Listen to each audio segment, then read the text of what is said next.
आप देख रहे हैं nine news TV international program आज मुबारक के साथ। मैं हूं मुबारक जावेद। नाज़रीन, आज एक मौलवी साहब की बात सुनेंगे। वो जनाब क्या फरमा रहे हैं और फिर आप पे भी बात छोड़ेंगे कि आप फैसला करें ये ठीक कह रहे हैं। कुछ मैं भी आपको कोई ना कोई बात बताने की कोशिश करूंगा। सुनते हैं पहले ये कहते क्या है।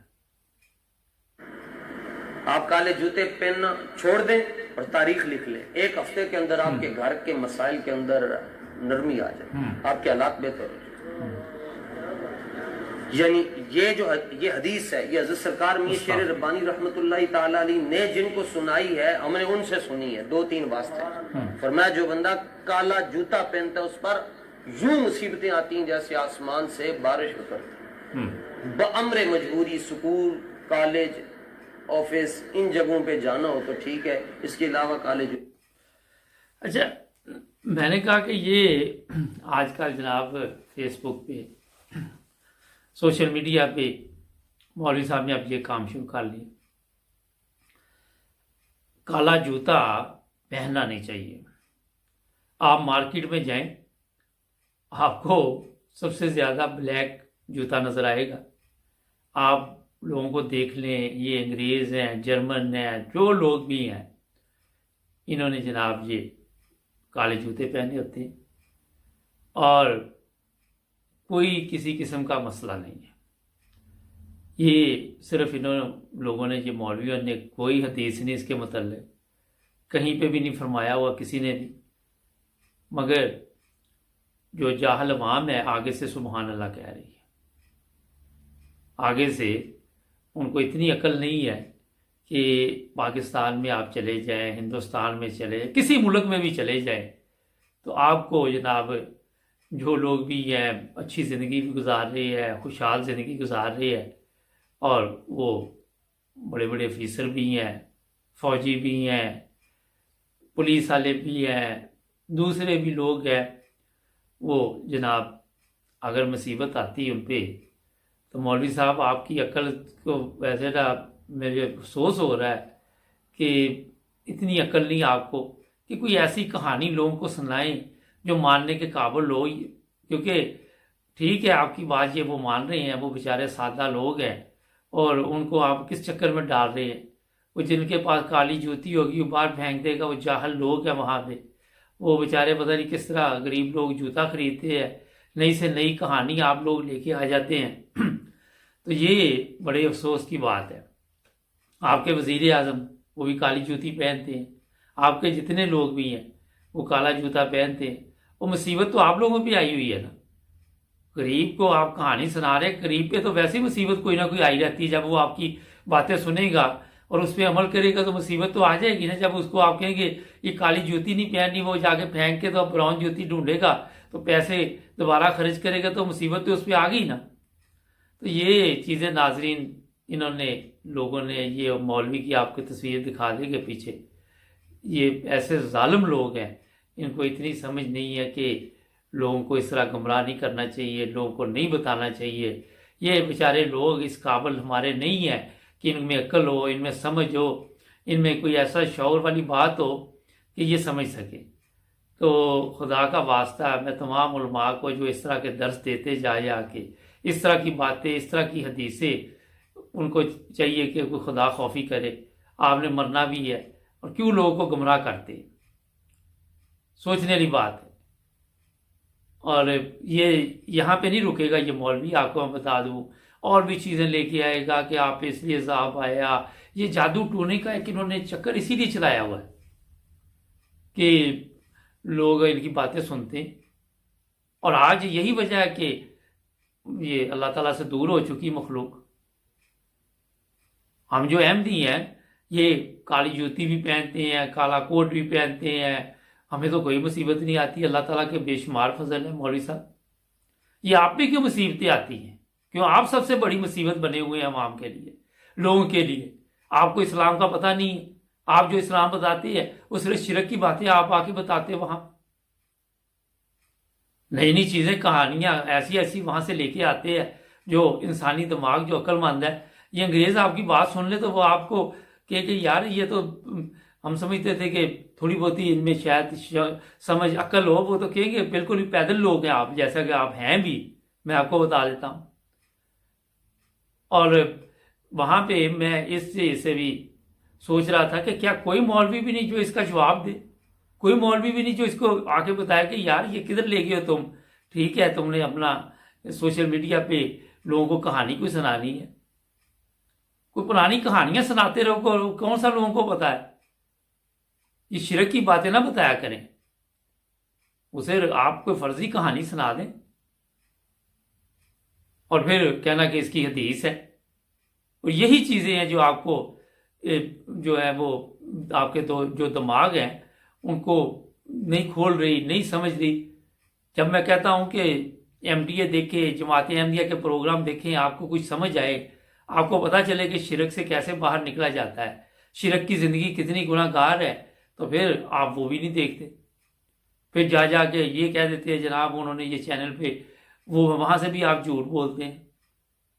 और कई तो ऐसे है कि मैंने एक दिन देखा कि एमटीए पे वो बड़े अच्छे तरीके के साथ उनसे बात कर रहे, तो आगे से वो फोन बंद हो गया, आवाज नहीं आ रही तो गालियां निकालते हैं। ये तो आप लोगों की तरबियत है, ये तो आप लोगों का हाल है।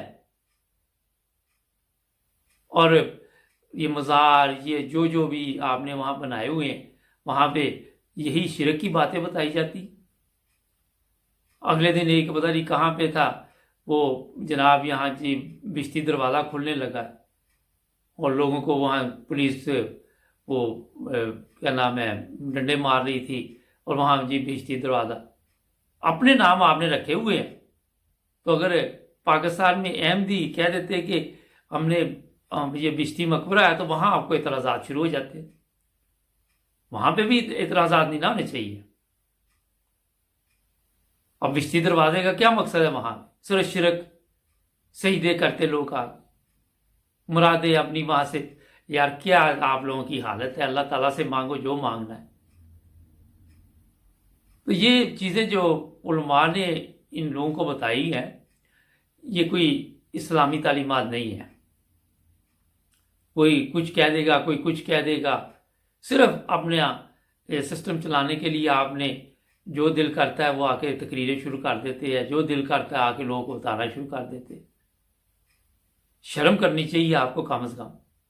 दुनिया कहाँ पहुंच गई, आप वहीं पे घूम रहे काले जूते। ये आपके इंडिया पाकिस्तान में काले जूते साफ बन गए। यहाँ यूरोप में जिस तरह मैंने बताया है कि किसी को कोई मसला नहीं, मुसीबत आ जाती है। और वो लोग जो सामने बैठे हुए हैं, चलो उनमें से बेचारों में कोई अकल नहीं, कोई एक बंदा भी अक्लमंद होना चाहिए जो उठ के कहे कि मौलवी साहब खुदा का खौफ खाएं। किस चक्कर में डाल रहे हैं कौम को, किस चक्कर में डाल रहे हैं लोगों को। जो शिरक है, मैं आपको ये बता देता हूं आज फिर एक दफा, क्योंकि इसमें प्रोग्राम तो हम करते रहते हैं। ये सबसे बड़ा गुनाह है। कोई मुसीबत नहीं आती कि आप ये ना करें, आप वो ना करें, किसी को कह दे, कुछ कह देते हैं, बेशुमार ये चीजें हैं। इधर एक बैठा होता था यूरोप में एक चैनल के ऊपर, आपका जी मैं फूंक मारूंगा वहां से कपड़ा छोटा हो जाएगा, बड़ा हो जाएगा, ड्रामा चला रहा था। वो कपड़ा जब मैच करोगे हर दफा तो फर्क पड़ ही जाएगा ना। लचकदार कपड़ा होता है, उसमें कुछ ना कुछ तो लचक होती है। अच्छा एक सूत्र बढ़ गया, 1 इंच बढ़ गया, ओहो ये हो जाएगा, कम हो गया, मुसीबत कम हो जाएगी। कि इन चक्रों में डाला हुआ लोगों को कि नमाज कुरान पढ़े, अच्छे तरीके के साथ दुआ करे, वहां से मुसीबत टलती है। नफल पढ़े, सदका दे, वो मुसीबत टलती जो इस्लाम ने बताया, जो नबी पाक सल्लल्लाहु अलैहि वसल्लम ने फरमाया। कहाँ कहा गया ये चीजें? हमने उनसे सुना, सारे ही ऐसी आप लोगों ने गेम डाली हुई है कि किसी न किसी के सर पे रख के, किसी के मोढे पे रख के, तो उसका नाम लेके तो चला देते हैं तीर। आपसे अब जो सुनेंगे वो भी आगे जाके के काला जूता। आप बताए मौलवी साहब, आप जाके खुद जरा शीशा देखे, आईना देखे और बोले कि आप झूठ बोल रहे हैं। आपकी अकल तसव्वुर करती, आपने नहीं कभी काला जूता पहना। लोगों को किस चक्रों में डाल रहे हैं आप लोग। नाज़रीन, एक ब्रेक का कहा जा रहा है, ब्रेक के बाद कुछ सियासी सूरत हाल पर बात होगी। इन लोगों से बचें, मैं आपको बता देता हूँ। एमटीए देखा करे, आपको कुछ समझ जाए, कोई इस्लाम का पता चले, कोई शऊर आए, कोई आपको हकीकी इस्लाम का इल्म हो कि हकीकी इस्लाम क्या है। एक ब्रेक के बाद मिलते हैं। ब्रेक के बाद पाकिस्तान चलेंगे। एक बहुत ही प्यारी शख्सियत इस वक्त हमारे साथ, उनसे पूछेंगे कि पाकिस्तान की सियासी सूरत हाल क्या है, कारोबार कैसे चल रहे हैं। जी अस्सलाम वालेकुम सर। अस्सलाम वालेकुम जी, क्या हाल है आपके? ठीक ठाक है जी? अल्हम्दुलिल्लाह। मैंने कहा क्या हालात चल रहे हैं जनाब, आज का कहते हैं बड़ी महंगाई हो गई है, पेट्रोल बड़ा महंगा हो गया है, लोग बड़े परेशान हैं, थोड़ा सा बताएंगे वहाँ की सूरत हाल क्या है।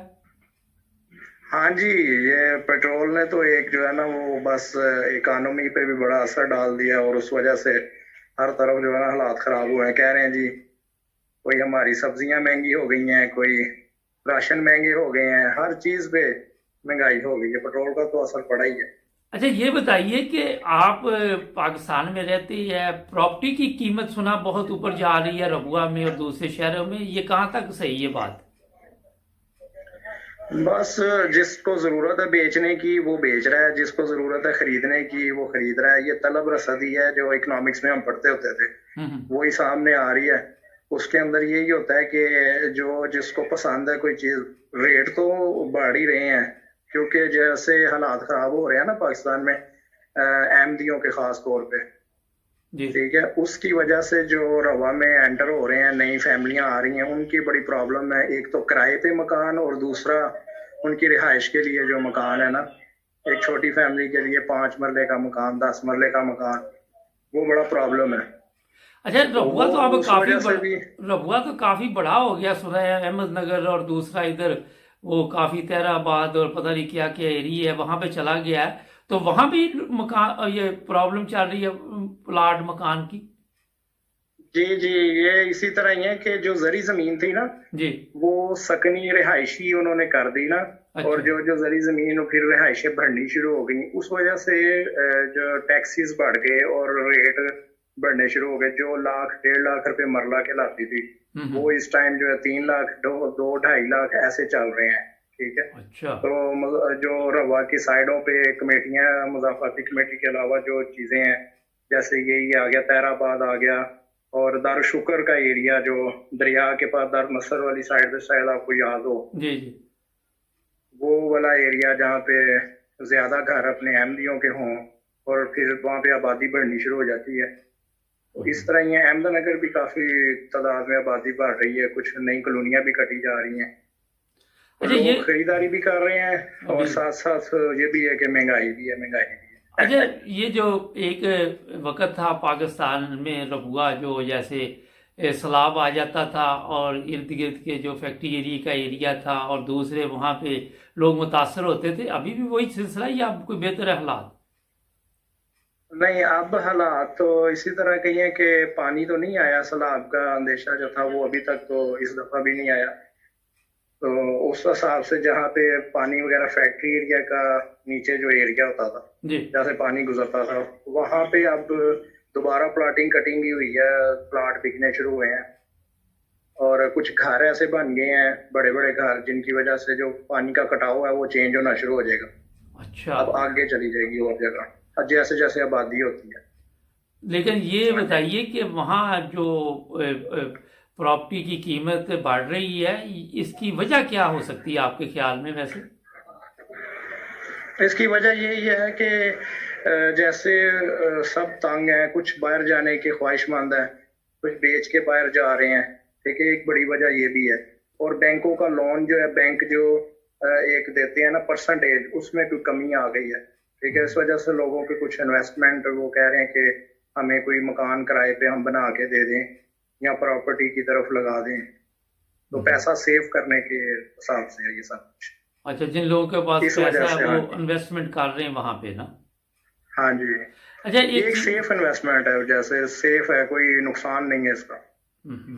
अच्छा थोड़ा सा और आपसे पूछते हैं कि जैसे जब मैं वहां से आया था तो कैक्शा हाउसिंग स्कीम थी या दूसरे एरिया, वहां पे भी आबादी में कोई फर्क नजर आया या वैसे ही पड़े हुए हैं। हाँ जी, कैक्शा में अभी मेरे पास एक 6 मरले का मकान सेल होने के लिए आया है। अच्छा तो वो 6 मरले का उन्होंने सेल करना है। वहाँ पे गैस तो नहीं आई अभी, मगर ये है कि वो सड़कें बहुत खुली हैं उसकी, दूसरे मोहल्लों की निस्बत। जो पहले कटिंग जैसे रवा की हुई थी ना, सेम उसी डिजाइन से कैक्शा की कटिंग हुई थी। अच्छा तो वहाँ पे 6 मरले का एक मकान है, जिसके जो डीपीसी लेवल है कम से कम 2.5 से 3 फुट अभी सड़क से ऊंचा है। चले इस पे अच्छा आपको मकान है, आपको छोटी इस पे फैमिली के एक लिए। अलहदा मैं लेता हूँ लाइन पे, वो प्रोग्राम करेंगे, फिर वो आप जिसने भी कोई उसको दिलचस्पी हो रहा करेगा। हाँ, मैं थोड़ा सा, अच्छा ये बताइए कि ये जो हालात आप वहाँ पे बता रहे हैं कि पाकिस्तान में दूसरे शहरों में भी प्रॉपर्टी की कीमत बढ़ी है, इस्लामाबाद, लाहौर और हाँ गुजरांवाला जी, ये जो। जो इमरान खान ने जो स्कीमें बनाई है ना अभी, इसमें लाहौर चले जाएं, बैरिया चले जाएं, या इस्लामाबाद चले जाएं, कराची वगैरह, गुजरांवाला, इधर मुल्तान सिटी, यहाँ पे नई हाउसिंग सोसाइटियां बहुत ज्यादा बनी हैं जो घर जो है ना लोन पे देते हैं उसे, अच्छा। उस पे आप इजी लेना है, ले सकते हैं। और फॉरेनर के लिए भी उन्होंने बड़े पैकेज बनाए हैं कि आप बाहर से हमारे साथ बैठ के डील करें तो आपको कोई परसेंटेज के हिसाब से छोड़ते हैं वो, और अच्छे मकान है। तो ये अभी तक वो जो एक लोगों के ज़हन में बैठा हुआ है कि एक प्लाट 6 दफा बिक गया फिर अभी बिकने वाला होता, अभी चल रहा है ये सिलसिला? वो चीजें जो है ना 6 दफा तो नहीं, ये आप 3 दफा कह सकते हैं। थोड़ा सा ये हो गया ना, असर पड़ गया, ऐसे क्योंकि काम कोरोना के बाद ये स्टार्ट हुआ है किस्म का दोबारा। नहीं नहीं, आप मेरी बात नहीं समझे, जैसे रजिस्ट्री करवा देते थे बार बार एक ही प्लाट की। नहीं, वो वाला काम नहीं हो सकता क्योंकि अब कंप्यूटराइज हो गया। मैं अभी भी लालियां यहाँ पे आया हूँ, ये इसका अराजी रिकॉर्ड सेंटर है, यहाँ पे हमने एक फर्द लेनी थी तो उसके लिए आया हूँ मैं अपने दोस्त के साथ। तो फर्द बैग के लिए उनके फिंगरप्रिंट होना लाजमी है, और आप जब कोई चीज खरीदते हैं तो उस वक्त सिर्फ आपका आईडी कार्ड होना लाजमी है। अच्छा, जब बेचते और तो जब जो आपने लोग बाहर बेचना के है, ममालिक में हैं वो किस तरह बेचेंगे यहाँ से, वो फिर वो भेजेंगे? वो पावर ऑफ अटार्नी भेजते हैं यहाँ पे अपने कोई रिलेटिव या कोई डीलर हजरात को। अच्छा। तो वो अटेस्टेड होता है, ठीक है, फॉरेन अफेयर से, लाहौर से, इस्लामाबाद से, उसके बाद आप सेल कर सकते हैं। और जो रिकॉर्ड वगैरह यहाँ फर्द लेनी है ना, फर्द बैग, जी। वो भी आपको यहाँ से उसके बाद मिलेगी। अच्छा। उसके लिए अगर आप यहाँ पे आए हुए हैं तो फिर आपके फिंगरप्रिंट होना लाजमी है। नहीं अच्छा, तो फॉरेन पहले अफेयर पहले के, पहले वो जो वो होता है मुख्तारनामा वो भेजेंगे तो फिर फर्द मिलेगी? हाँ जी, वो यही चक्कर है ना, क्योंकि रिकॉर्ड होता है ना इसका, कंप्यूटराइज रिकॉर्ड ऑनलाइन हो गया हुआ है। अच्छा, थोड़ा या सा बाहर भी बैठ के सियासत की इसकी- बात करें। आप माशाल्लाह काफी एक्टिव हैं, चलने फिरने वाले बंदे। कुछ इमरान खान के दौर में तब्दीली नजर आई? कोई दफ्तरों में कोई बेहतरी आई? कोई रिश्वत जी मिश्वत जी, का मुझे बाजार? आज ही तब्दीली नजर आ रही है। मैंने एक बंदे से डील करने की कोशिश की कि हम जल्दी जल्दी अपना काम करवा लें, मगर उस बंदे ने यही कहा कि भाई आप टोकन लें और आप लाइन में लगें और आपका जो है ना काम हो जाएगा। मतलब कि एक गाइडलाइंस जो है ना वो दे रहे हैं, मगर जो प्रॉब्लम्स है ना, जैसे कुछ अनासर जो अभी भी दफ्तरों में बैठे हुए हैं, वो काफी जो करप्शन वाली बात है ना वो चलती है, उस पर हम उसको जवाब नहीं दे सकते। लेकिन कोशिश कर रहा है कि बेहतर किया जाए इमरान खान जी। हेलो, हेलो, मैंने कहा इमरान खान कोशिश कर रहा है कि कुछ बेहतर कर रहा है, कोशिश हो रही है? हाँ जी, बहुत ज्यादा कोशिश कर रहे हैं, मगर जो उनको अपोजिशन, और ये मैं आपको बात बताता हूँ, जब कुछ अच्छा होने लगता है ना तो उसकी आवाजें दूर से आना शुरू हो जाती हैं। जैसे कोई मौसम खराब हुआ है ना तो बादल और ये गरज चमक होना शुरू होती है। ये अपोजिशन जितना शोर किसी भी मुल्क में करती है ना, उस वक्त आप समझें कि सियासत जो वजीर आजम है या जो गवर्नमेंट है ना वो अच्छे काम करना चाह रही है। अच्छा, ये जो तज्जिया है ना, जी जी, तो आपके ख्याल में अगले 5 साल इमरान खान के पास आ सकते हैं? कोई है कोई असरात ऐसे? आपका क्या ख्याल है? हाँ जी, नहीं, इमरान खान का हो सकता है दोबारा, फिर दोबारा जो है ना हर चीज हो सकती है अभी जो। अच्छा, कोई पुलिस में भी बेहतरी नजर आ रही है? हेलो हेलो जी, मैंने कहा कि पुलिस में भी बेहतरी नजर आ रही है? पुलिस, हाँ जी, पुलिस में ऑनलाइन है ना। अब जैसे हमने वो लाइसेंस लेना होता था ट्रैफिक इसका, मोटरसाइकिल का या कार का, एलटीवी, या दूसरी को पुलिस रिपोर्ट होती थी, इब्तदाई जो रिपोर्ट्स थी वो अब उन्होंने ऑनलाइन भी की हैं, और उसके लिए हमें मोबाइल गाड़ी एक हमारे रवा में भी आती होती है। अच्छा, बेहतर हुआ। उसमें आईडी कार्ड या इस तरह की चीजें आप मोबाइल गाड़ी में से भी ले सकते हैं, अंदराज करवा सकते हैं, पुलिस रिपोर्ट ले सकते हैं, कुछ सर्टिफिकेट ले सकते हैं उसका। ये चीजें उन्होंने एक फ्रंट जो डेस्क होता है उसका उन्होंने पता किया हुआ है। अच्छा, आपने माशाल्लाह काफ़ी अच्छे तरीके के साथ बताया। अच्छा, आपका जो प्लाट का वो मकान का अभी दोबारा उस पर एक प्रोग्राम करते हैं, मुझे थोड़ा सा टाइम दें, 5-10 मिनट, ठीक है सर? ठीक है, बहुत बहुत शुक्रिया आपका टाइम देने का, थैंक यू जी। ओके। नाज़रीन, ये पाकिस्तान से हमारे एक दोस्त थे, उन्होंने वहाँ के हालात बताए ताकि जो पाकिस्तान में लोग रहते हैं या जो यूरोप, अमेरिका, कनाडा या किसी भी मुल्क से जाते हैं उनके इल्म में होना चाहिए। और भी इस पे प्रोग्राम करेंगे। हमारे चैनल को सब्सक्राइब करें, जुड़े रहें नाइन प्लस टीवी इंटरनेशनल के साथ। अपना ख्याल रखें। अल्लाह।